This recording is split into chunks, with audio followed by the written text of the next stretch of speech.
Hey folks, Jimmy here, aka Palette of the Dead. Welcome back to the channel and welcome to the latest issue of good old Warhammer 40k Combat Patrol magazine.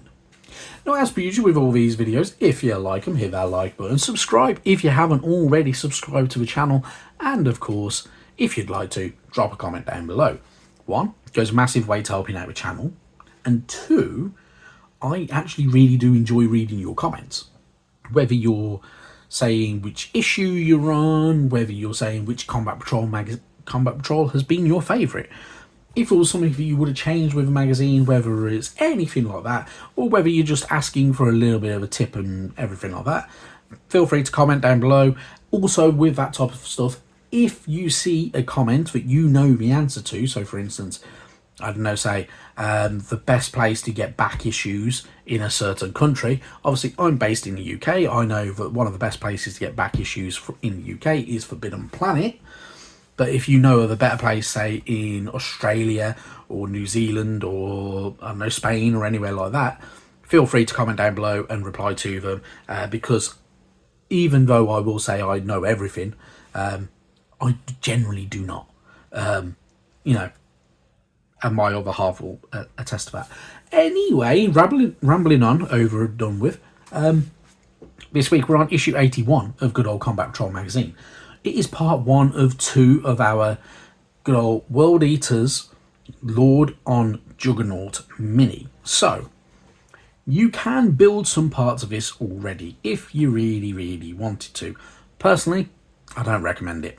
Wait until next week, get all the parts all together all at the same time and do it all in one go. Makes life a lot easier, a lot simpler, and it also means you can't accidentally lose, or shouldn't be able to accidentally lose parts, which, you know, you definitely don't want to be doing. So I will be doing this all in one go next week when we've got the other sprue.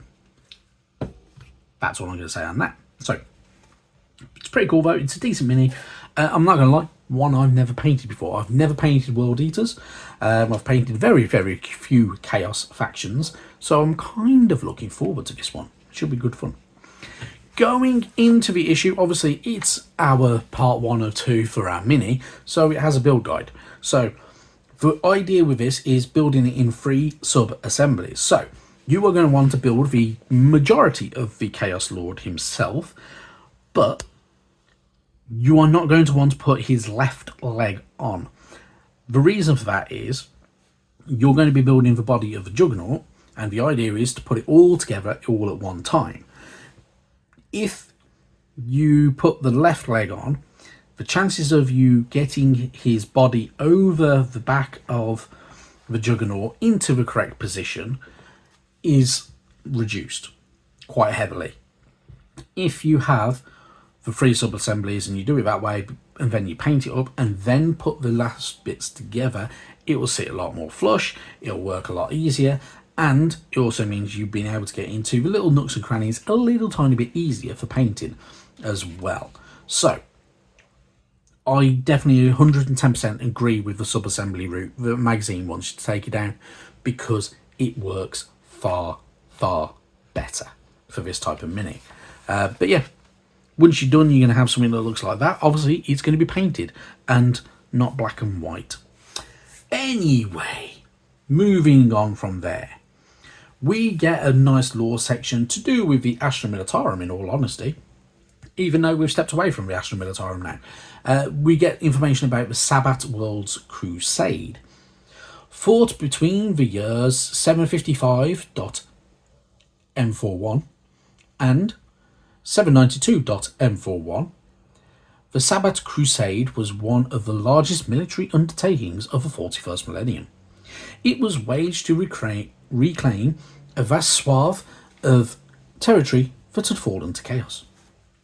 Situated along the rimward portion of the Segmentum Pacificus, the region now known as the Sabbat World Sector was first annexed for imperial colonization in the 35th millennium.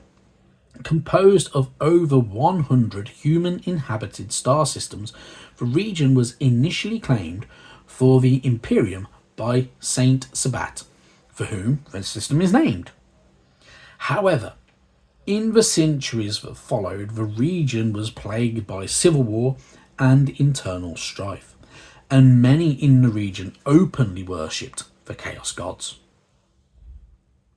So, during that time and at the very, very beginning of the 41st millennium, the region succeeded from the Imperium. That means it actually just kind of generally left it and decided to be more chaos claimed and everything like that. And the crusade was to retake the worlds, which, it's always really, really good fun bit to hear about that type of stuff.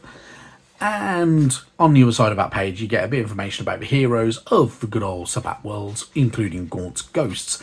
Now, I'm not going to lie, I'm not super up on lore, but Gaunt's Ghosts are pretty damn cool. They are some really, really good minis. I genuinely do like these. You have good old Dan McCall, you have Mad Larkin, you have Try Again Bragg, you have Colm Corbeck, and Elm Rawn, all under the command of Ibram Gaunt, stood there in the middle. And they are a really, really good set of minis. One I must admit, I do really, really quite like. I like that look to them. They have a really, really good look, and they look pretty damn cool. So, yeah, I can't knock them minis. They're really good. And even, somebody who's not super Warhammer 40k lore heavy or knowledgeable, in all honesty, even I know about Gaunt's Ghosts. So, well, a little bit. Anywho, moving on from there, obviously it's a new faction, so we have to have some lore for our new faction. And obviously we get some lore to do with the World Eaters. Khorne's favoured. The World Eaters are a savage and brutal chaos legion of Chaos Space Marines. They are feared across the galaxy for their ruthlessness and violence.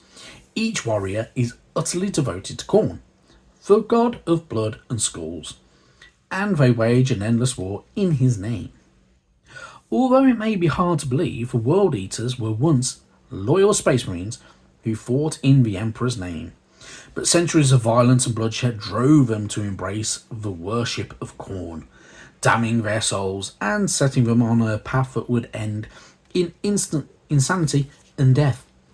It has been 10,000 years since the Legion pledged itself to the Blood God, and in that time, it has changed beyond recognition. The armour that was once pure white is now the crimson of spilled blood, ornamented with brass trim and engraved with blasphemous runes and sigils. The noble warriors who once fought for a higher ideal are now brutal savages consumed utterly by madness and bloodlust. So you get a little bit of idea that even Space Marines aren't fully immune to fall into the Chaos Gods, which we kind of already knew from the Chaos Space Marine faction anyway, and talk of other factions, including the other traitor legions, including good old Mortarian's Death Guard and such like that, and more.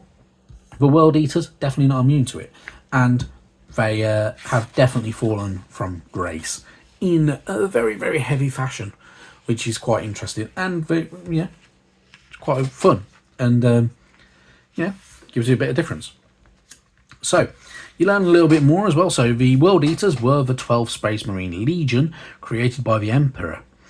Even in those early days, the Legion had a reputation for the excessiveness, use of lethal force and indiscriminate violence, and the Emperor's close advisors raised concerns over the stability of the Legion. However, the Emperor just brushed it aside, and the Legion was a useful tool for him until he decided to, become a traitor legion. That is, anyway. But yeah, pretty cool and pretty interesting, and gives you a little bit more about them as well, which is always really, really good. And obviously their Primarch is Angron, who, during the Horus Heresy, very normal looking. Nowadays, in the 41st millennium, a bit more demonic. So, there is that. Obviously, there is butchery and bloodshed because they like to just slaughter away around everywhere. Pretty much like any Khorne followers in any other Warhammer game as well. So if you play Khorne in Age of Sigmar, very, very similar. Same with Warhammer the Old World, and obviously 40k. So, fun. Moving on there, we also get some read section to do with the Arks of Omen. So, the galaxy burns from the depths of the galactic core to the outermost rim. The forces of chaos emerge from the depths of the warp to assail hundreds of worlds. Vast fleets of starships graze whole planets to ash. Colossal space hulks lie at the heart of these armadas, each a veritable fortress bristling with powerful weaponry. At the end of the 41st millennium, many systems across the galaxy suddenly found themselves assaulted by the followers of dark gods. These were not the normal raids by marauders and the petty warlords, but concerted assaults by fleets of chaos vessels united in common purpose. These fleets were composed of different patterns of vessels, flying the colours of different legions and champions. More unusual was the fact that each was invariably accompanied by a gigantic space hulk, which seemed to form the linchpin of the armada. So, if you know anything about Space Hulks, you will find out about much more about Space Hulks. There are games about Space Hulk and everything like that, and they're quite unique to 40k, and it's a pretty decent idea as well with the whole idea for them, so it actually works pretty cool. So I'm not going to go too much into it because even I don't know all the lore to do with it, because I'm sometimes a bit of a novice when it comes to 40k lore. Anyway, really cool stuff, and you get a little bit more information about all the back of them and the Ark of Omen, and much more about them as well. So for instance, the Ark of Omen, the Herald of Misery, commanded by the Iron Warriors Lord Zagra. I'm not even trying to pronounce that name. I cannot pronounce it for the life of me, so I'm not going to try anymore. Anywho, let's move on. We get a page to do with our collecting for the World Eater. So obviously you get to name them, so you get to do things like naming your Lord on Juggernaut. It's a D3 roll, so if you get a 1 or 2, or a 3 and a 4, or a 5 and a 6, we'll give you a different name and a different kind of background for them as well. So, which is always pretty cool. On the other page, you get to name your Mauler Fiend, you get to give you different titles as well for champions and much more. So obviously we have some pretty cool stuff coming for the World Eaters, which will be really good. So you get a little bit more of that. Obviously on here as well, you can also name your Lord on Juggernaut and give them their unique background, and you get the data sheet. Now obviously you can utilise the data sheet, you can't really use the mini because we haven't got the completed mini yet. It is what it is. We will get it very well next week, and we'll have some really cool units to back him up as well, which will be good fun. Moving on from there though, we have our campaign number 30 for this one, Space Marines versus World Eaters, so the Loyalists versus the Traitors. So obviously there is a very big hatred between the two, so you get to play that out in combat patrol form, which will be pretty cool when we've got all the combat patrol, in all honesty though, but it is what it is. And obviously you get the victory conditions on the back. Then for 31 is Tyranids versus World Eaters, which also could be pretty fun and pretty cool. Then obviously we have our Eldari, and obviously we're going to go through all the other factions to get us to the right bit. Obviously, as we go through the last few issues, there will be certain unique kind of abilities, statistics, stratagems and everything like that are going to be very unique to the World Eaters. We're going to get them over the next few weeks before the magazine has run its course fully, and it'll be really good. Anyway, moving on from there, obviously next week is obviously part 2 of our Lord on Juggernaut. Then for issues 83 and 84 we get the Jackals. So we get one squad of those chappies split across 2 issues. Do I agree that it should be split across 2 issues? No. Do I enjoy that it's split across 2 issues? No. But it is what it is. If I had to string it out to 90. So yeah, that's the best way I can describe that. They wanted to string it out to 90 issues. So it is what it is. Anywho, that's not it from me for the next day or so.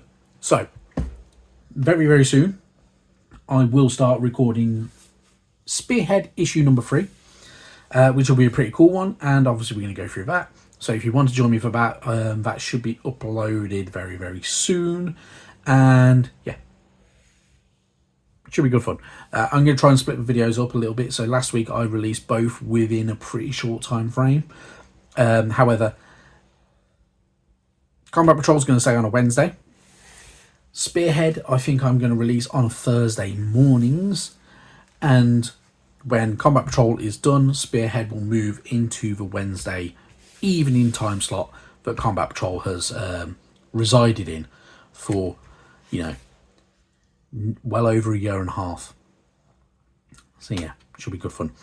Anyway, in other news as well, before I quickly go, there is going to be some announcements from good old GW for Adepticon overnight. So it's going to be stupid o'clock in the morning here in the UK. It's going to be a decent time in the US, but obviously, yeah, it should be good fun. So hopefully we're going to get some really cool stuff announced, and if we do, we will talk about it in the near future, or I'll post about it and all that type of stuff. But feel free to drop a comment down below and all that good stuff, and I will see you for the next one. Bye bye now.